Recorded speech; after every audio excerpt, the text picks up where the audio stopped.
और अब खबरों को देखेंगे विस्तार के साथ। बुरहानपुर ताप्ती नदी के सतियारा घाट पर भगवान बालाजी महाराज ने शाही स्नान किया। इसी के साथ मेले की शुरुआत हुई। सोमवार दोपहर 12 बजे से ताप्ती नदी के सतियारा घाट पर भगवान बालाजी महाराज ने शाही स्नान किया। गोविंदा जय बालाजी के जय घोष के साथ ताप्ती नदी में 3 डुबकी लगाई गई। बड़ी संख्या में भक्त भी भगवान बालाजी महाराज के साथ स्नान करने के लिए पहुंचे। यहां पर 3 दिवसीय मेले की शुरुआत हो गई है। ताप्ती नदी के घाट पर विराजमान होकर भगवान बालाजी महाराज भक्तों को दर्शन दे रहे हैं। ताप्ती नदी का जल स्तर बढ़ना शुरू हो गया है। घाट पर लगी दुकानें जलमग्न हो गई है। ये ताप्ती नदी के ऊपर अपन ने स्नान किया हुआ है और सभी भक्तों को इस बालाजी के साथ में स्नान करने का जो है अवसर प्रदान किया जाता है। 3 दिन 11, 12, 13 सभी दूर से, सभी स्टेट से, महाराष्ट्र से, गुजरात से, सभी राज्यों से जो है यहाँ पर जो है भक्तगण आते हैं और ये तुम्हारे स्नान का जो है अवसर प्राप्त होता है उनको। बालाजी महाराज का जो पर्व होता है 11, 12 और 13, इसमें जो है शाही स्नान अभिषेक स्नान बोलते हैं। इसका काफी अमूल्य महत्व रहता है। जिनको जानकारी है वो कई दूर दूर से आकर इस उत्सव का लाभ उठाते हैं। कई सालों से, कई वर्षों से बालाजी महाराज का मेला लगता है और बहुत भक्तगण आते हैं दूर दूर से और हम भी आकर आज लाभ लिया। स्नान किया। कब से बालाजी का मेला देख रहे हैं। 24 साल हो गए हमारे मेरे शादी को, तब से देख रहे हैं। कितने सालों से बन रहे हैं। बुरहानपुर के जिला अस्पताल की लिफ्ट बंद होने के कारण मरीज परेशान हो रहे हैं, लेकिन जिम्मेदार ध्यान नहीं दे रहे हैं। सोमवार सुबह 11 बजे से जिला अस्पताल की लिफ्ट बंद पड़ी हुई है, जिस कारण मरीज परेशान हो रहे हैं। सबसे अधिक समस्या बुजुर्ग मरीजों में आ रही है, जिनको चलने में तकलीफ हो रही है। सीढ़ियों से चढ़कर 3 मंजिल तक ऊपर अस्पताल तक पहुंच रहे हैं, लेकिन जिम्मेदार ध्यान नहीं दे रहे हैं। आप खुद तस्वीरों में देख सकते हैं कि किस तरह से जिम्मेदारों की लापरवाही नजर आ रही है। जबकि यहां पर कलेक्टर भव्या मित्तल ने निरीक्षण के दौरान सभी लिफ्ट शुरू हो इसके निर्देश दिए थे, लेकिन इसके बावजूद भी कलेक्टर के निर्देश का यहां पर पालन नहीं हो रहा है। खेरखेड़ा में क्या पैदल चलने में क्या परेशानी हो रही है? लिफ्ट माने हाँ।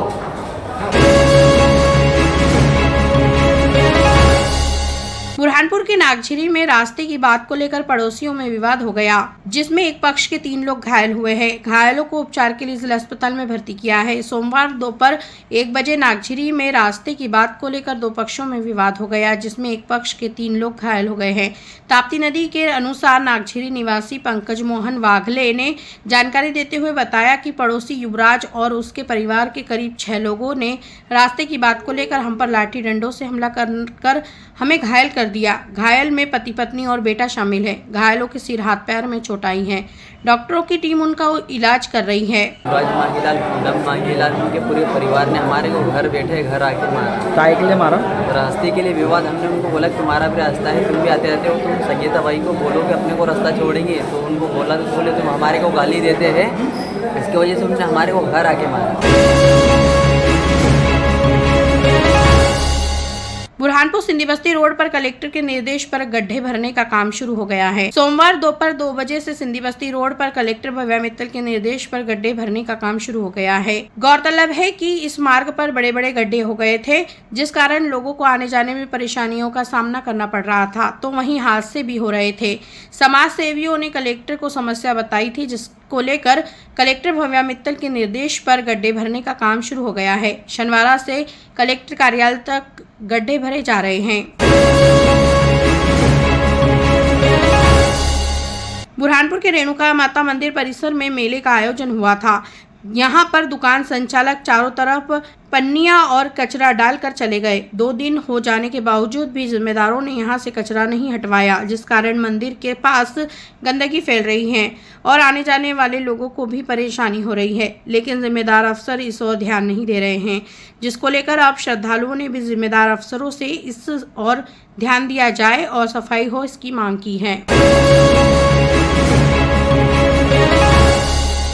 बुरहानपुर खंडवा लोकसभा क्षेत्र के सांसद ने रेणुका कृषि उपज मंडी का निरीक्षण किया, गंदगी देख फटकार लगाई। सोमवार दोपहर 2 बजे खंडवा लोकसभा क्षेत्र के सांसद ज्ञानेश्वर पाटिल ने रेणुका कृषि उपज मंडी का अफसरों के साथ निरीक्षण किया। निरीक्षण के दौरान यहां पर गंदगी देख उन्होंने फटकार लगाई, जिसके बाद अफसरों से चर्चा की और व्यापारियों के साथ खरीदी में भी शामिल हुए। यहां पर उन्होंने किस तरह से खरीदी किसानों से व्यापारी कर रहे हैं इसकी भी जानकारी ली। किसानों द्वारा बताई समस्या का निराकरण करने का आश्वासन दिया। किसानों ने कृषक भोजनालय बंद होने की समस्या भी बताई। सांसद ने शुरू करवाने का आश्वासन दिया। आज मंडी निरीक्षण करके जो किसानों का माल क्या स्थिति है, किसानों को क्या डिमांड है, उन बातों को लेकर लेकर नहीं लगा है। बाकी पानी ठंडा मिल रहा है। शौचालय व्यवस्थित है, शौचालय भी बंद पड़ा हुआ है, CCTV कैमरे बंद पड़े हैं और CCTV कैमरे को कोई फॉल्ट होने की वजह से कैमरे बंद पड़े हैं। उसको भी अभी करके कैमरे चलाने की सुरक्षा की दृष्टि से जो भी कुछ कमी जैसी होगी उस कमी जैसी को दूर किया जाएगा। और किसानों की मंडी है, किसानों के हक और अधिकार के लिए किसी प्रकार की कोई दिक्कत अभी तक तो दिखाई नहीं दी। बहुत सारे किसानों की चर्चा हुई, किसानों का कहना पड़ेगा कि ये व्यवस्थित है, कोई दिक्कत नहीं। बुरहानपुर प्रदेश में महिलाओं पर अत्याचार, हत्याएं, बढ़ती बलात्कार की घटनाओं के विरोध में और बिगड़ती कानून व्यवस्था के खिलाफ कांग्रेस पार्टी सड़कों पर उतर आ गई है।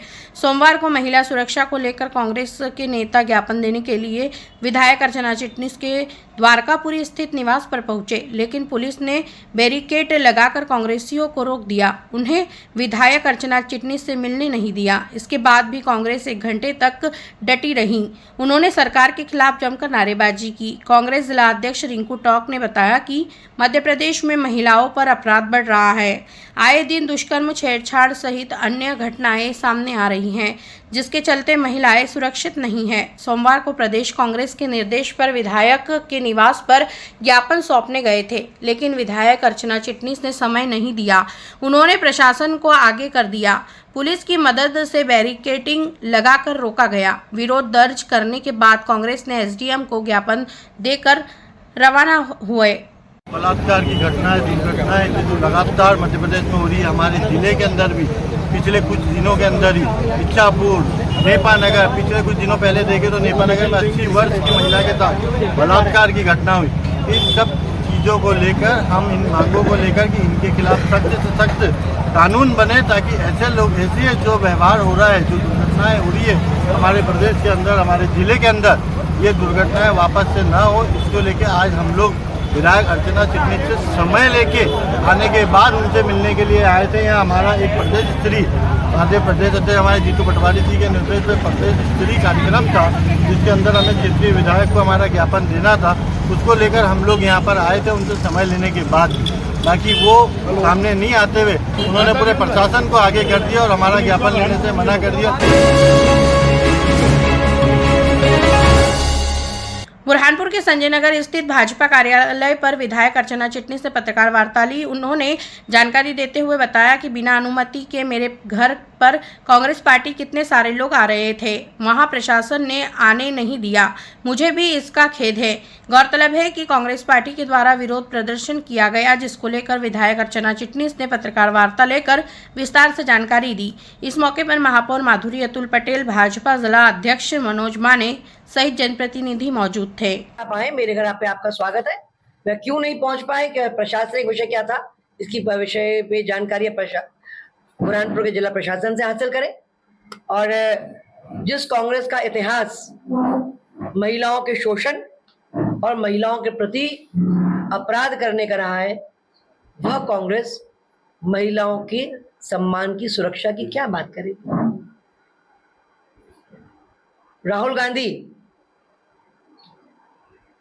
से चर्चा की जा रही है कलकत्ता के रेप मर्डर केस की, उससे ध्यान भटकाने के लिए कांग्रेस के ये नीति है। और यहीं के हमारे स्थानीय मध्य प्रदेश के जवाबदार पदों पर बैठे लोग महिलाओं को विवाह का आश्वासन देकर उनका शोषण करते हैं, ये आप सबको भली भांति जानकारी।